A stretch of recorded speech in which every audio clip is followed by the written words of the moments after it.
தேவனை நேசிக்கிறதை விட வேற ஒரு நேசிப்பதற்கு பாத்திரமான மனுஷனோ பொருளோ இந்த பூமியில உண்டா? அது பணமாக இருக்கட்டும், தங்கமாக இருக்கட்டும், அது ஒரு ப்ரொஃபஷனாக இருக்கட்டும், பணத்தை கொடுக்கிற ஒரு வழியாக இருக்கட்டும், பிஸ்னஸாக இருக்கட்டும், அல்லது மனுஷனாக இருக்கட்டும், மனுஷியாக இருக்கட்டும், உறவினர்களாக இருக்கட்டும், நண்பனாக இருக்கட்டும், எல்லாருமே அவர்கள் எவ்வளவுதான் மேன்மையுள்ளவர்களாக இருந்தாலும், அவர்கள் பைலட்டாக இருந்தாலும் சரி, அவர்கள் பெரிய இன்ஜினியராக இருந்தாலும், பெரிய கவர்மெண்ட் செக்ரட்டரியாக இருந்தாலும், அவர்கள் எல்லாம் நம்முடைய தேவனாகிய இயேசு கிறிஸ்துவுக்கு நிகரே கிடையாது. அவருடைய ஸ்தானத்தில் அவர்கள் ஒரு நாளும் வர முடியாது என்பார்கள்.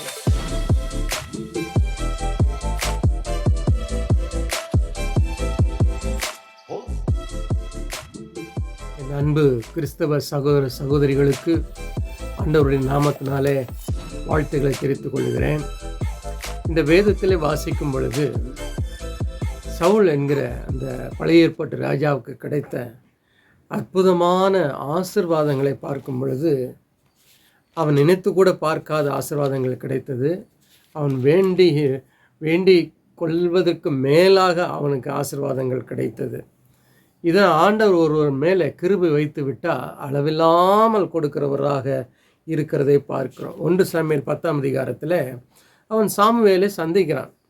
சாமுவேலை சந்திப்பதனுடைய நோக்கமே என்ன? தன்னுடைய கழுதைகள் எங்கே என்று இந்த தீர்க்கதரிசி சொல்ல மாட்டாரா என்று அவன் தேடி போகிறான்.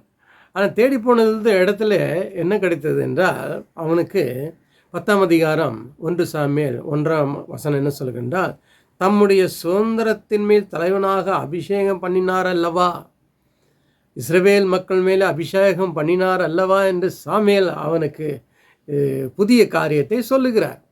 அது சவுலுக்கு என்ன என்று புரிந்திருக்காது. ஆனாலும் தேவன் புரிந்திருக்கிறார், அவருடைய தீர்க்கதரிசி புரிந்திருக்கிறார், அவனை தலைவனாக தெரிந்து கொண்டார் என்று சொல்லப்பட்டிருக்கு. பின்பு 6ஆம் வசனத்தில் கர்த்தருடைய ஆவி உன்மேல் இறங்குவார், நீ தீர்க்கதரிசனம் சொல்லுவா என்று ஒரு புது அனுபவத்தை அவனுக்கு சொல்லுகிறார். அதே மாதிரி நடக்கிறது. 9ஆம் வசனத்தில் அவன் சவுலை விட்டு திரும்பின போது தேவன் அவனுக்கு வேற இருதயத்தை கொடுத்தார். இந்த காரியங்களை பார்க்கும் பொழுது எவ்வளவு ஒரு ஆசை நமக்குள்ளே உண்டாக, இப்படி நாம் அபிஷேகம் பண்ணப்பட வேண்டும், தேவ ஆவி நம்மேல் இறங்க வேண்டும், தீர்க்கதரிசனம் உரைக்க வேண்டும், ஒரு வேறு இருதயம், எல்லாருக்கும் இல்லாத ஒரு இருதயம் நமக்கு வேண்டும் என்று நம்முடைய இருதயம் வாஞ்சிக்கிறது அல்லவா? ஆனால் இந்த சவுலை பார்த்தீர்கள் என்றால், இப்படிப்பட்ட ஆசீர்வாதத்தினுடைய மகிமை அவன் சரியாக பயன்படுத்தவில்லை. அதனுடைய வல்லமையை அவனுக்கு அறியவில்லை, அவன் தெரிந்து கொள்ளவில்லை. இதே மாதிரி தான் நாமும் நம்முடைய வாழ்க்கையில் ஆண்டவர் நாம் அறியாத ஒரு அபிஷேகத்தை நம்முடைய வாழ்க்கையில் கொடுத்திருக்கிறார். நான் அபிஷேகம் பெறுவதற்கு முன்பாக அபிஷேகம் எப்படி இருக்கும் என்று எனக்கு தெரியாது. நான் நினைத்ததெல்லாம் அந்நிய பாஷை பேசுவார்கள், அதில் ஏதோ ஒரு வித்தியாசம் இருக்குது என்பது எனக்கு தெரியும். ஆனால் அபிஷேகம் எப்படியெல்லாம் நடத்தும் என்பதை அதை அனுபவித்த பின்பு தான் என்னால் புரிந்து கொள்ள முடிகிறது. இதை புரிந்து கொள்ள முடியாத நிலையில் இருக்கிற நிறைய விசுவாசிகள் தங்கள் மேல் இருக்கிற அபிஷேகத்தை இழந்து விடுகிறார்கள். உதாரணமாக இதே சவுல் 2 வருஷங்கள் நல்ல அரசாட்சி செஞ்சான். ஆனால் அதுக்கு பின்பாக அவனுடைய வாழ்க்கையில் என்ன வந்தது என்றால் பெருமை வந்தது. அவன் எப்படி பெருமை வந்தது என்றால், ஒரு சாதாரணமான மனுஷன், தளவாடங்கள் நடுவே ஒளிந்து கொண்டிருந்த ஒரு மனுஷனை தேவன் ராஜாவாக்கி அவனை ஆளும்படியாக ஒரு புதிய அனுபவத்தை கொடுத்தார், புதிய ஸ்தானத்தை கொடுத்தார், புதிய ஆசீர்வாதத்தை கொடுத்தினார், புதிய உயர்வை கொடுத்தினார். அவன் நினைத்து பார்க்காத அளவுக்கு அதிகாரம் அவன் கையிலே இருந்தது. அவனுக்கு எதிரிகள் மேலே வெற்றி கொடுத்தார். என்ன செய்ய வேண்டும் நினைத்தானோ அவைகள் எல்லாவற்றிலும் வெற்றி கிடைத்தார். நல்ல ஒரு மருமகனை கொடுத்தார், எல்லாவற்றிலும் நல்ல மகனை கொடுத்தார். ஒரு தெய்வீக குணமுள்ள ஒரு மகனை அவர் பெற்றெடுக்க ஆண்டவர் அவரை ஆசீர்வதித்தார். அப்படி இருந்தும் அவன் உள்ளத்தில் பெருமை வர ஆரம்பித்து, அதனுடைய பலன் என்னென்றால் தேவனை விட்டு அவன் விலகி போனான். அது ஒரு கவலைக்குரிய காரியம் சவுலை நினைக்கும் பொழுது. இன்றும் கூட அநேக விசுவாசிகள் தேவனை ஏற்றுக்கொண்டு, இயேசுவை ஏற்றுக்கொண்டு பாவத்திலிருந்து விடுதலை பெறுகிறார்கள், பாவத்திலிருந்து மன்னிக்கப்படுகிறார்கள், இயேசு கூட வாழ்கிறார் என்று அறிகிறார்கள், அனாயிண்டிங்கை பெற்றுக்கொள்கிறார்கள். ஆனால் அந்த அனாயிண்டிங் கொடுக்குற ஆசீர்வாதங்கள்னாலே அனாயிண்டிங் கொடுத்தவரையே மறந்து விடுகிற ஒரு வாழ்க்கை தான் நம்ம எல்லாருக்கு முன்னாலேயும் ஒரு சோதனையாக நிற்கிறது. அநேக விசுவாசிகள் தாங்கள் நினைத்தது, தாங்கள் செய்ய விரும்பினது எல்லாவற்றையும் செய்து முடித்த பின்பு அவர்களுக்குள்ளே கொஞ்சம் கொஞ்சமாக பெருமை வர ஆரம்பிக்கிறது. யாருக்குள்ளே பெருமை வர ஆரம்பிக்குதோ அவர்கள் அபிஷேகத்தை இழந்து தேவனை விட்டு விலகி போவார்கள் என்பதுதான் சவுலுடைய வாழ்க்கை. ஆகையினால் இந்த கால வேளையில் நான் இந்த அபிஷேகத்தை குறித்து பேசுகிறேன். அபிஷேகத்தினாலே நமக்கு தேவன் எப்படி ஆசீர்வதித்தார், அதுக்கு பின்பு நாம் எவ்வளவு ஜாக்கிரதையாக இருக்க வேண்டும் என்பதை நன்றாக புரிந்து கொள்ள வேண்டும். சரிங்களா? இப்படி நமக்கு தேவன் ஒரு அனாயிண்டிங்கை கொடுக்கும் பொழுது ஒரு நாம் நினைத்ததுக்கு மேலாக சில ஆசீர்வாதங்களை தேவன் நம்ம மேலே அனுப்புவார். அவைகள் எல்லாமே தேவன் எனக்காக வைத்திருக்கிற திட்டத்தின் அடிப்படையில் தான் இருக்கும். உதாரணமாக, நான் அபிஷேகத்தால் நிரப்பப்பட்ட பொழுது கல்லூரியில் ஸ்டூடெண்ட்ஸ் யூனியனுக்கு தலைவராக தேர்ந்தெடுக்கப்பட்டேன். என்னை விட திறமையாக இங்கிலீஷ் பேசக்கூடியவர்கள், திறமையாக காரியங்களை புரிந்து கொள்ளக்கூடியவர்கள், நல்ல பேசக்கூடியவர்கள்லாம் இருந்தாலும் இந்த அபிஷேகம் என் மேல் வந்த பொழுது எல்லாரும் சேர்ந்து ஏனோ என்னை தலைவனாக, பிரசிடெண்ட்டாக தேர்ந்தெடுக்க, அது எனக்கு ஒரு பெரிய பிளெஸ்ஸிங் அப்பொழுது தெரிஞ்சது. ஆனால் இப்போ தான் தெரியுது, அந்த அபிஷேகம் வந்த பொழுது அந்த அபிஷேகத்தை கண்ட மக்கள் என்னை தலைவனாக ஏற்றுக்கொள்ள ஆயத்தமானார்கள் என்பதை பார்க்கிறேன். சரி, அதன் மூலமாக அந்த தலைவனானேன் என்கிற ஒரு ஸ்தானத்தை எனக்கு கிடைத்த பின்பு எனக்குள்ள பெருமை வந்தது. அப்பொழுது தெரியவில்லை, அது ஆசீர்வாதம், அதை எப்படி வேணாலும் பயன்படுத்தலாம்னு நினைத்து கொண்டிருந்தேன். ஆனால் பின்னால் தான் எனக்கு தெரிஞ்சது, அபிஷேகத்தால் தான் அந்த தலைமைத்துவம் கிடைத்தது. அந்த அபிஷேகத்தை கிடைத்தபடினால சில முரட்டாட்டங்கள் ஆண்டவருக்கு முன்பாக செய்தேன். அந்த சமயங்களில் அந்த தலைவர் பதவி எனக்கு இருந்தது, ஆனால் அபிஷேகம் என்னை விட்டு போய்விட்டு அது எனக்கு தெரியவில்லை. ஏனென்றால் கல்லூரியில் படித்து கொடுக்கும்போது டெய்லி லைஃப் போவோம், வருவோம், படிப்போம், அதிலே தான் இருந்தே தவிர இந்த ஆண்டவரோட அபிஷேகம் என்னை விட்டு போய்விட்டது என்று எனக்கு தெரியாமல் போயிற்று. ஆனால் தலைவர் பதவி இருந்தது, முடிக்கும் வரைக்கும் தலைவர் பதவி இருந்தது. ஆகவே வெளியே இருக்கிறவர்களுக்கு தெரியும் இவர் தான் தலைவர் என்று. ஆனால் அபிஷேகம் போய்விட்டது என்று அவர்களுக்கும் தெரியவில்லை, எனக்கும் தெரியவில்லை. ஆகையினால் அன்பானவர்களே, அபிஷேகத்தை பெற்ற பின்பு ஆண்டவர் நம்மிடத்தில் விரும்புவது என்னவென்றால், அவரிடத்தில் உண்மையாக இருக்கணும், அவர் முன்பாக தாழ்மையாக இருக்கணும், எல்லாவற்றுக்கும் மேலாக அவர் சொன்னால் அதை அப்படியே செய்கிற அவருடைய மனுஷனாக இருப்பது தான் ஆண்டவர் விரும்புகிறார். இதுதான் அபிஷேகம் நமக்கு உதவி செய்யும். அபிஷேகம் கீழ்ப்படிய முடியாத ஒரு சூழ்நிலை கீழ்ப்படிய உதவி செய்யும். சந்தேகங்கள் வரும் பொழுது தெளிவை ஏற்படுத்தும். என்ன ஒன்றுமே புரியல, இது என்னடா இப்படி கேட்குறாரே, ஆபிரகாம் இடத்துல ஈசாக்கையே கேட்குறாரு, அவங்ககிட்ட எவ்வளவோ சொத்து இருந்தது, ஆடு மாடுகள் ஒட்டகங்கள் மற்றவர்கள் இருந்தார்கள், மற்ற மகன்கள்லாம் இருந்தார்கள். ஆனால் அவர்கள் எல்லாரையும் விட்டு விட்டு ஈசாக்கை மாத்திரம் கேட்குறாரு. இது என்ன? இவன் தானே வாக்கு தத்தத்தின் மகன், அவனையே கொடுத்து அவனையே எடுக்கிறார்னா யோபு ஒரு ஆபிரகாம் ஒரு யோபு அல்லவே, கர்த்தர் கொடுத்தார் கர்த்தர் எடுத்தார் என்று சொல்வதற்கு. ஆனாலும் இப்படிப்பட்ட ஒரு கஷ்டமான சூழ்நிலை கீழ்ப்படிவதற்கு காரணம் என்னவென்றால் ஆவியானவர் அவருக்கு உதவி செய்தார். இன்றும் கூட அன்பானவர்களே, நாம் அபிஷேகம் பெற்றிருக்கிற கிறிஸ்தவர்கள் அதை இழந்து விடக்கூடாது. நீங்கள் எதை வேணால் இழந்து விடுங்க, அவருடைய உள்ளே வந்து வாழ்கிற அந்த அனுபவம் தான் அபிஷேகமே. அந்த அபிஷேகம் அவர் என்னோடு கூட வாழ்கிற பாருங்க, உள் வாசம் செய்கிறார் இல்லையா, இன்னர் ட்வெல்லிங். ஏனென்றால் மாம்சமாகி இருந்த வார்த்தையாகி நமக்குள்ளே வாசம் பண்ணினார் என்று இருக்கிறது, உங்களுக்குள்ளே. அப்போ நமக்குள்ளே இருக்கிற இந்த அபிஷேகத்தை இழந்து விடுவதற்கு ஒரே ஒரு வழி என்ன தெரியுங்களா? பெருமை மாத்திரமே. இந்த பெருமையை வரவே விடாதீர்கள். அது வர வர வர வர வர அதை கிள்ளி தூக்கி கண்டுபிடித்து கொள்ளுங்கள். இது எனக்குள்ளே பெருமை வருகின்ற ஒரு இடத்துல போகும் பொழுது நீங்கள் ஒருவருக்கு சுவிசேஷத்தை சொல்லுகிறீர்கள், அவர் ரட்சிப்பு ஏற்பட்ட உடனே நமக்கு ரொம்ப சந்தோஷம் வருகிறது, ஆண்டவர் என்னை பயன்படுத்துகிறார். அது சபையில் பக்கத்தில் இவங்கெல்லாம் ஊழியம் செய்கிறதில்லை என்ற எண்ணம் வரும் என்றால் அதுதான் பெருமையினுடைய அடையாளமே. நான் செய்கிறேன், அவர்கள் செய்யவில்லை, அவர்கள் என்னை போல இல்லை, என்னை போல அவர்கள் செய்வதில்லை என்ற எண்ணங்கள் வர ஆரம்பித்து விட்டால் போச்சு.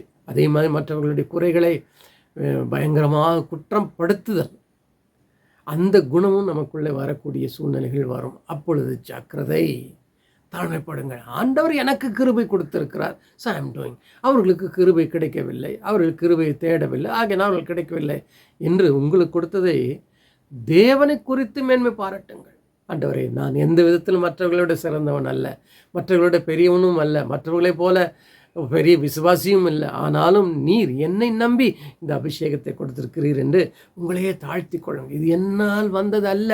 ஒரு மனுஷன் வந்து நம்மை பாராட்டி, என்ன பிரதர் இப்படி பண்ணிட்டீங்களே, ரொம்ப அருமையாக இருந்ததுன்னு சொல்லி, ஐயோ நான் இல்லை ஆண்டவர் தான் அப்படின்னு சொல்கிறது சுலபம். ஆனால் என்னுடைய உள்ளத்தில் என் அன்பு தெய்வமே, என் மேய்ப்பரே, என் நண்பரே, இன்று இப்படிப்பட்ட கிரியைகள் நடப்பதற்கு காரணமே நீங்கள் தான் ஐயா. இவங்கெல்லாம் என்னை பாராட்டுறாங்க. ஒரு காலத்தில் நான் எப்படி இருந்தேன், என்னை மதிப்பார் யாரும் இல்லை, என்னை புகழ்வார் யாரும் இல்லை, பாராட்டுவார் ஒருவரும் இல்லை, என்னை குறித்து எந்த விதமான எண்ணமும் இல்லாமல் ஒரு உபயோகமற்றவன் இருந்த ஒரு சூழ்நிலையில் என்னுடைய மதிப்பை நானே அறியாத பொழுது என்னை தேடி வந்து எனக்குள்ளே பொக்கிஷமாக மாறினேரே. இது உம்மால் வந்ததல்லவா.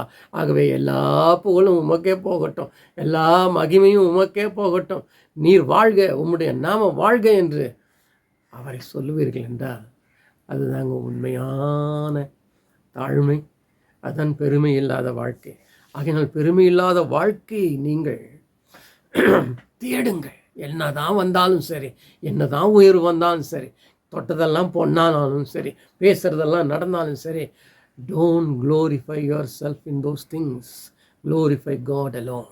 அப்பொழுது என்ன செய்யணும், நமக்குள்ளே இருக்கிற அந்த அனாயிண்டிங், அந்த பரிசுத்த ஆவியானுடைய பிரசன்னம், வல்லமை எல்லாம் நமக்குள்ளே அப்படியே ஒரு ஊற்றிலிருந்து வருகிறதை போல நம்மால் உணர முடியும். அந்த வல்லமை நம்மிடத்திலிருந்து வெளியே போகிறதை நிச்சயமாக புரியுங்க. அதை நான் அனுபவிக்கிறேன், அதனால் தான் உங்களுக்கு சொல்லுகிறேன். இந்த சவுலுக்கு பாருங்க, அவன் அவ்விதமாக பெருமைப்பட்டு, பொறாமைப்பட்டு, காமகாரம் பட்டு தன்னையே அவன் அழித்து கொண்டதுனால அவன் மேலிருந்த அனாயிண்டிங், பரிசுத்த ஆவியானோட அபிஷேகம் அவனை விட்டு விலகிற்று. அதுக்கு பின்பு பாருங்க, அவனால் ராஜாவாக ஆளுகை செய்ய முடியவில்லை. ஆனால் ராஜாவாக இருந்தான், பெரிய ராஜாவாக இருந்தான். இஸ்ரவேல் மக்களுக்கு ஜெயங்கள் பெற்று இஸ்ரவேல் மக்கள் மேலே எப்பொழுதுமே பிலிப்பியர்களுக்கு ஒரு கண், இவர்கள் நம்மை அழித்து விடுவார்கள் என்று எப்போவுமே பரம விரோதி அவர்கள். அப்படிப்பட்ட பிலிஸ்தீனிலிருந்து கோலியாத் வந்த பொழுது தேவனால் தெரிந்து கொள்ளப்பட்ட மனுஷன், ராஜாவாகிய ஸ்தானத்தில் இருக்கிற சவுல் முழங்கால்கள் நடுங்கி கொண்டு இருக்கிறது. தன்னை காப்பாற்றுவார் யாரும் இல்லை என்று சொல்லி அவர்கள் காத்திருக்கிறார்கள். பாருங்க, காரணம் என்ன? ஜெயிக்க வேண்டிய சவுல் கால்கள் தள்ளாடுகிறது. ராஜாதான், ஆனால் ஒன்று செய்ய முடியவில்லையே. அப்பொழுது தானே தாவீதை அனுப்புகிறார். அது வந்து என்ன பண்ணிக்கோங்க, அனாயிண்டிங் பெற்ற பின்பு தேவன் உங்களை ஆசீர்வதித்து ஒரு பொசிஷனில் வைப்பார். அந்த பொசிஷன் ஒரு கவர்னர் போஸ்டாக இருக்கலாம், அந்த போஸ்டிங் வந்து ஒரு மேனேஜராக இருக்கலாம், உலக பிரகாரமாக சொல்லலாம். இவைகள்லாம் தேவன் நாள் தருகிறது தான். உங்களை ஒரு குழுவுக்கு தலைவராக வைத்திருக்கலாம், ஒரு கூட்டத்துக்கு நீங்கள் தான் ஆர்கனைசராக, நீங்கள் தான் செய்கிறவர்களாக. எந்த ஒரு புது ப்ராஜெக்ட் வந்தாலும் அது உங்கள் கையில் தான் கொடுக்கப்படுகிறது என்றால் யூ ஆர் பிளெஸ்ஸட். அது காரணம் உங்களுக்குள்ளே இருக்கிற அனாயிண்டிங். அந்த அனாயிண்டிங்கை செய்வதற்கு ஆண்டவர் கொடுக்கும் பொழுது பெருமைப்படாதீர்கள், தாழ்த்து கொள்ளுங்கள். ஆண்டவருக்கு முன்பாக தாழ்த்துங்கள். மனுஷனுக்கு முன்பாக தாழ்மை ஆட்டோமேட்டிக்காக வந்துடும். அவருக்கு முன்னால், ஆண்டவர் இது நீங்கள் கொடுத்தது, நான் உனக்கு உண்மையாக இருக்கணும், நீங்கள் சொல்கிறத நான் செய்யணும், அதுதாங்க அவருக்கு முன்னாலே தாழ்மையாக இருக்கிறது. சரி, அப்படி இருக்கும் பொழுது சவுலுக்கு ராஜ்யத்தை ஆளுகை செய்யும் அதிகாரம் போயிடுச்சு, ஆனால் ராஜ்யம் இருந்தது. இன்றைக்கி அநேகருடைய வாழ்க்கையில் அபிஷேகத்தை பெற்றவர்கள் அதை இழந்த பின்பு அந்த அபிஷேகத்தினால் வந்த ஆசீர்வாதங்கள் இருக்கிறபடினாலே தங்களுக்குள்ளே அந்த அபிஷேகம் இருப்பதாக நினைத்து விடுகிறார்கள். புரிந்து கொள்ளுங்கள், அபிஷேகத்தின் ஆசீர்வாதங்கள் நமக்கு கூடவே இருக்கிறபடினால அபிஷேகத்தை நம்ம இழந்த பின்பு கூட அபிஷேகம் நம்ம மேல் இருக்கிறது என்று நினைக்கிறார்கள். உதாரணம், மோசே போய் அந்த கற்பாறை இடத்துல பேசுன்னு சொன்னார். அவன் அடித்தான். அடித்த பொழுது தண்ணீர் வந்தது, பல ஆயிரக்கணக்கான மக்களுக்கு தண்ணீர் வந்தது. அப்பொழுது நான் அந்த இடத்துல இருப்பேன் என்றால் என்ன நினைப்பேன் என்றால், இவ்வளோ லட்சக்கணக்கான மக்களுக்கு நான் அடித்து அங்கே தண்ணீர் வந்ததுனால என் மேல் அபிஷேகம் இருக்கிறது. ஆனால் பார்த்தீர்கள் என்றால் தேவன் அவனை கானான் தேசத்துக்கு போக முடியாதபடி அவனுடைய ஸ்லாக்கியத்தை அவனது எடுக்கப்படுக்க அவர் அனுமதித்தார். இதான் அன்பானவர்களே, don't worry about your position, but be careful with your anointing. அதை இழந்து விடாதீர்கள். அதனால தான் நாம் இந்த சிறு காரியங்கள் எல்லாவற்றும் முதல்ல வெற்றி பெறணும்.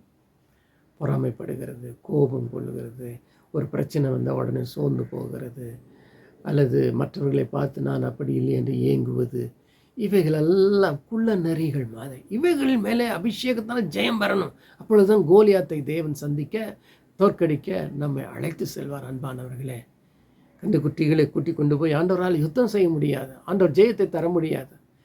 இன்னும் அப்பமும் மீனும் முட்டையும் கேட்டுக்கொண்டே இருக்கிறவர்களுக்கு அதுதான் கிடைக்கும். ஆனால் அதை விட மேலானது உண்டு ஆண்டவர். அது உங்களை கொண்டு மற்றவர்களுக்கு உதவி செய்வார், மற்றவர்கள் முன்னா உயர்த்துவார். அந்த உயர்வு ஒன்றும் பெருசாக நினைத்து கொள்ளக்கூடாது. நம்ம உயர்வு என்பது என்னென்னா, ஒரு மனுஷனுக்கு கஷ்டத்தில் இருக்கிறான், அந்த கஷ்டத்தில் நீங்கள் போய் பேசுகிறீங்க, அது ஒரு ஆறுதல் சொல்லுகிறீங்கன்னு வைத்துக்கொள்வோம். அந்த ஆறுதலே அவனை உயர்த்துகிறது. தேவன் ஒரு மனுஷனை உயர்த்துவதற்கு உங்களை உயர்த்தி வைத்திருக்கிறார் என்பதை மறந்து விடாதீர்கள். அல்லது மற்றவர்களுக்கு ஒரு உதவி வேண்டும், அந்த உதவியை செல்வதற்கு உங்கள் இருதயத்தில் பாரம் வருகிறது என்றால் போய் செய்யுங்கள். அதுதாங்க அபிஷேகத்தில் கிடைக்கிற ஆசீர்வாதம். ஒரு ஃபோன் எடுத்து பேசுங்கள், விசாரிக்காதவர்களை விசாரியுங்கள், எப்படி இருக்கிற என்று கேளுங்கள். அப்படி செய்யும் பொழுது என்ன ஆகும்னா, நமக்குள்ளே இருக்கிற அனாயிண்டிங் அவர்களுக்குள்ளே போகும். நாம் இதையெல்லாம் செய்யாமல் பெரிய பர்வதங்களையும் மலையும் பெயர்க்க வேண்டும் என்றால் ஒரு நாளும் நடக்காது. அந்த மலைகள் நம்மையிலே விழுந்து நம்மை நொறுக்கி விடும். ஜாக்கிரதை. இது நான் பெரிய பெரிய ஊழியக்காரர்களுக்கோ யாருக்கும் பேசவில்லை, சாதாரண என்னை போன்ற விசுவாசிகளுக்கு தான் பேசுகிறேன். Never lose your anointing by any means. உங்கள் மேல் இருக்கிற அபிஷேகத்தை ஒரு நாளும் இழந்து விடாதீர்கள். அந்த அபிஷேகம்தான் உங்களை மற்றவர்களுக்கு ஆசீர்வாதமாக்கும். ஸோ இவனுடைய சவுலுடைய கீழ்ப்படியாமையினாலே அபிஷேகத்தை இழந்தான். ஆனால் அபிஷேகத்தினால கிடைத்த அந்த பதவி அவனுக்குள்ள தான் இருந்தது. அதை பிடித்து கொள்ள வேண்டும் என்பது அவனுடைய விருப்பம். அதை விடுவதற்கு இஷ்டமில்லை அவனுக்கு. ஆரம்பத்தில் அவன் என்ன சொன்னான், இது எனக்கு வேண்டான்னு சொன்னான்.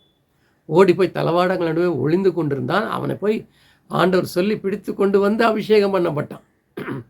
இன்றைக்கு அந்த அபிஷேகத்தில் கிடைத்த பதவியை விடுவதற்கு அவனுக்கு முடியவில்லை. அந்த பதவியின் மேலே அவ்வளவு மோகம்.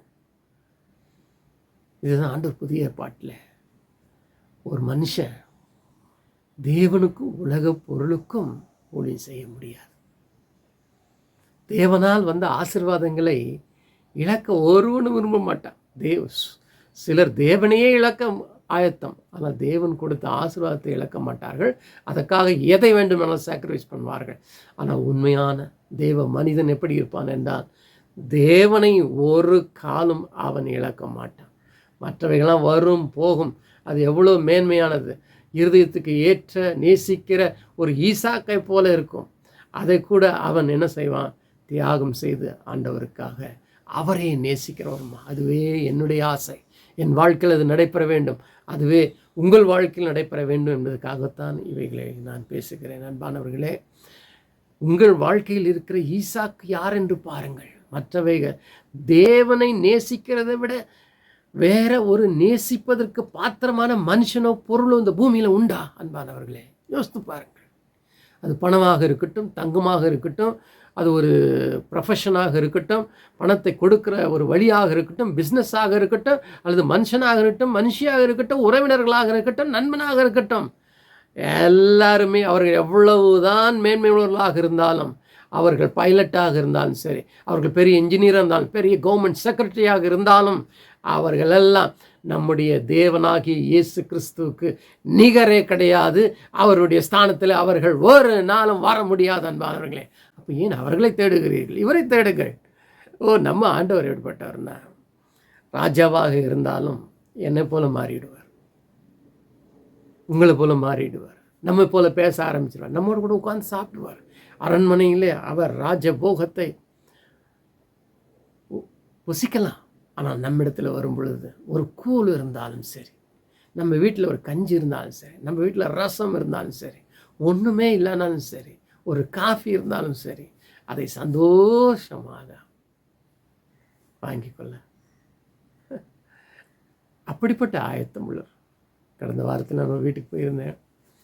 அந்த வீட்டுக்கு போனபோது அந்த வீட்டம்மா எல்லா இடத்துலையும் பேசின பின்பு என்கிட்ட என்ன சொன்னாங்க, ஐயா உங்களிடத்துல கொடுப்பதற்கு ஒன்றுமே இல்லை ஐயா அப்படின்னாரு.